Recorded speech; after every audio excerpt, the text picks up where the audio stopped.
Get back in control with Off the Wagon, adventures in emotional eating, health, and weight loss. Each episode containing fork-sized mindset tweaks, perspective shifts, and lifestyle hacks to get you back on the wagon.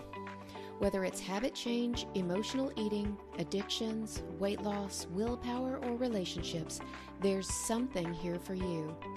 So let's get on the wagon and get down the road to your goals with me, Christy R. Hall. Welcome to episode 26, where today we're getting clear on the differences between cravings and urges and learning what to do about them when they show up. So many of you know that I have some experience working with alcohol and drug addicted persons. I've worked with some of the most hardcore drug addicted persons, folks who were addicted to cocaine and heroin and even meth, alcohol and marijuana. And I've read a lot of research on my own trying to understand the addicted brain. And what's interesting to me is that even in the addiction research, the investigators cannot between themselves decide what is a craving and what is an urge and what causes a relapse. Most of the time, when we're talking about addiction, the research is about drugs and alcohol. And while it's less important to me whether you see yourself as a food-addicted person or not, I think there are some interesting facts in the addiction research that will help you put things into perspective. Some researchers say that cravings are the behavioral intention to use a desired drug. Other researchers say that a craving is for the effects of the drug, while an urge is the behavioral intention to use. Still others encompass anticipation and the behavior reinforcing effects, intention, and desire to use as craving. Some think that a craving is stronger than an urge, while others think it's the other way around. Not only that, but the research can't really come to a consensus around how long a craving lasts, though this is probably due to their varying definitions. For some, the definition of a craving lasts only a few minutes, while others can say it can last much longer.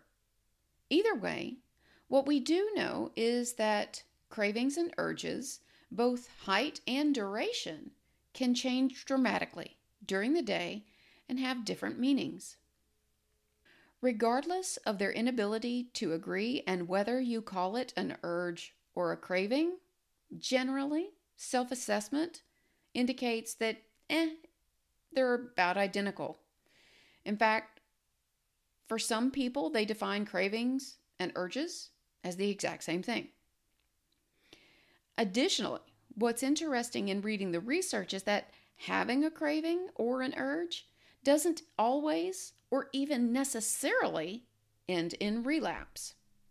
In fact, I think it's important here to also differentiate between a lapse and a relapse. In the addiction research and literature, a lapse is a temporary slip or a return to a previous behavior that one is trying to quit or control. It's usually a one-time occurrence. A relapse is a full-blown return to the pattern of behavior that you've been trying to moderate or quit altogether. So bringing it back to emotional eating and weight release, let's say someone is trying to stick to a specific eating plan, trying to release unwanted weight. They might have a lapse if they eat one donut or one piece of cake or even one cheat meal. But if that same person gains an additional 25 unwanted pounds while on their specific eating plan, then they most likely are suffering from a relapse. Again, I understand that when we're talking about emotional eating behaviors and the desire to release weight, we're not talking about the same thing as, say, heroin, meth, or even alcohol. Still, some of the definitions can be beneficial for our purposes, not to define and label ourselves as addicted, because that may not be particularly helpful, but to help us understand our behavior in context. For me, when I define a craving, it's for something specific. And trying to trick yourself into being appeased by choosing something similar, like having a craving for Ben & Jerry's Magic Brownie ice cream, which is one of my husband's favorite things, it's not likely to be taken care of by eating broccoli or having a cup of raspberries. Cravings aren't always for something sweet and can be something situational, like craving a cigarette whenever you drink, or craving cheese and fruit whenever you drink wine, or craving sweet potatoes at Thanksgiving. As an example, after a long day of manual labor, I've been known to crave a steak. Now, you might think that I crave steak because I need more protein or more calories, and my body just knows what it needs. But in fact, I created this craving through behavior. There was a year when I was moving to a new apartment and I had a lot of stuff. And two friends and I moved everything I owned in one day. It took multiple trips. Stuff was really heavy and it was really hard work. At the end of the day, in my fatigued state, I was super proud of myself and I wanted to reward myself. And I did so by taking everyone out for a steak dinner. In that moment, I programmed my behavior, set up an expectation that when I work really hard, I get a steak dinner. And it only took that one time to create the link between the behavior and the expectation of reward. And while I no longer feed that craving, if I work really, really hard, I'll still get the thought or the craving for a steak dinner, even though at this point I'm very unlikely to go out and get one. Now for me, an urge is less specific. It's not about a specific food or food item, but rather an impulse to do a behavior, similar to having an urge to go to the bathroom.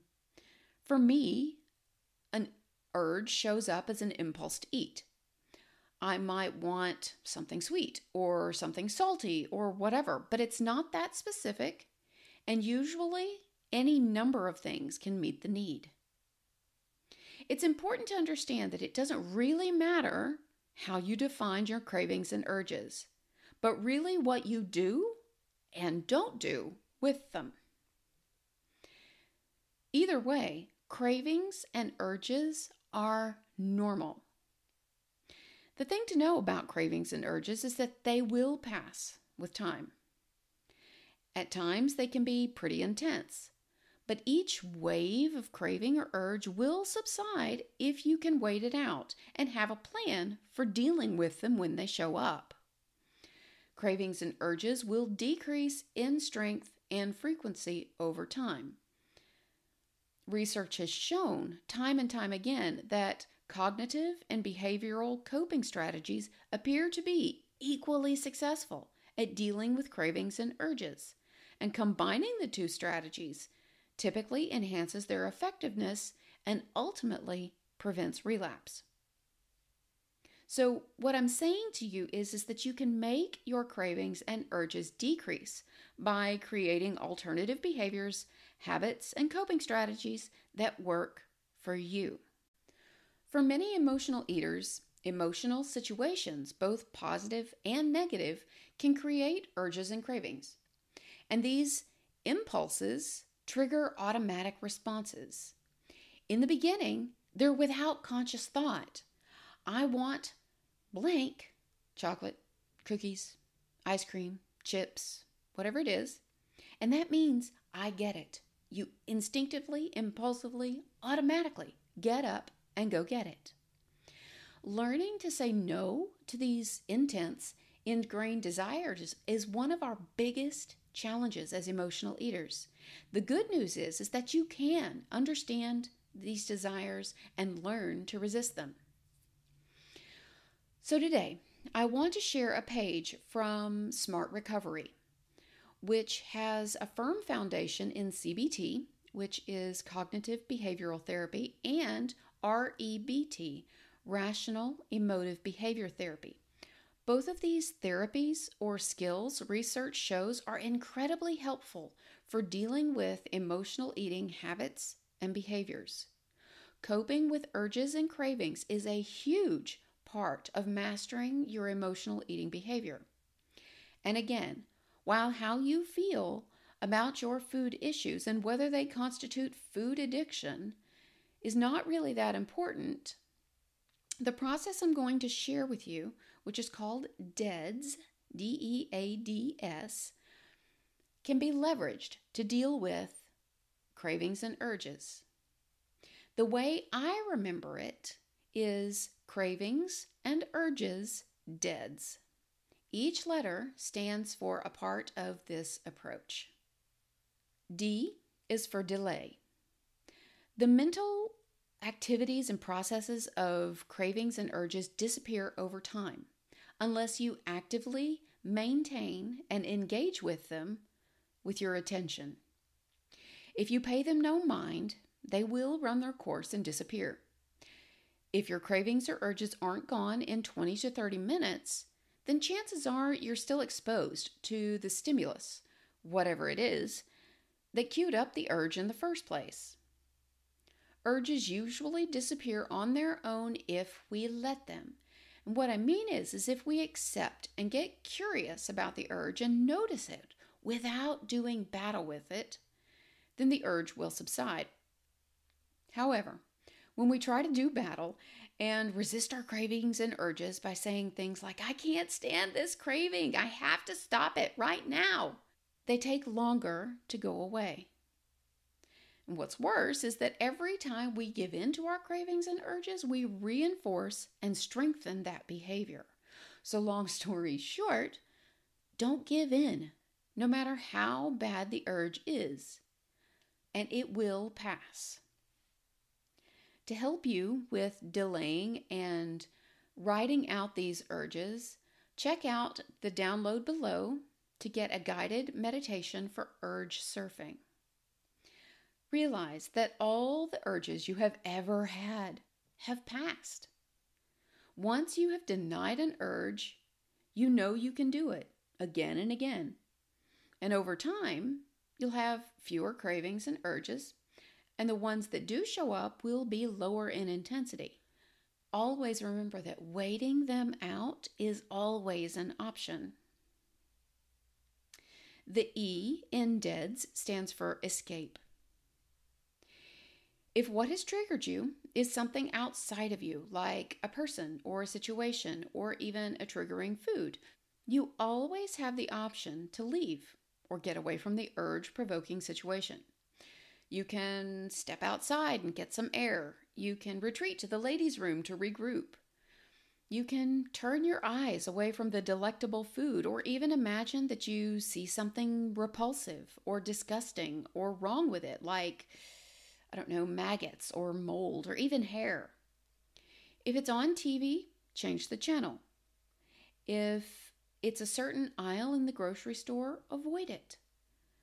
Or just consider using any of the convenient curbside pickup options. Just the act of escaping the trigger will focus your mind on something new, which will quickly lessen your cravings or urges. The A in DEADS is for accept.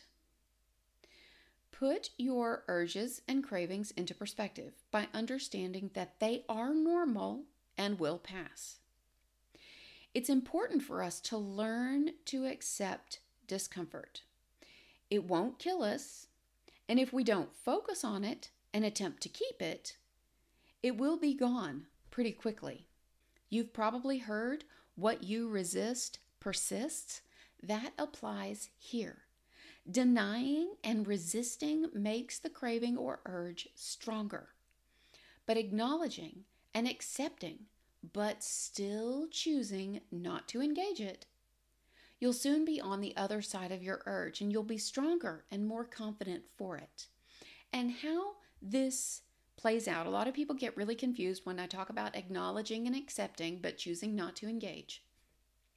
Let's say that you are waiting at the bus stop with someone who is particularly annoying. Maybe they talk loud, or they're on their phone, or maybe they're singing to a song really loudly.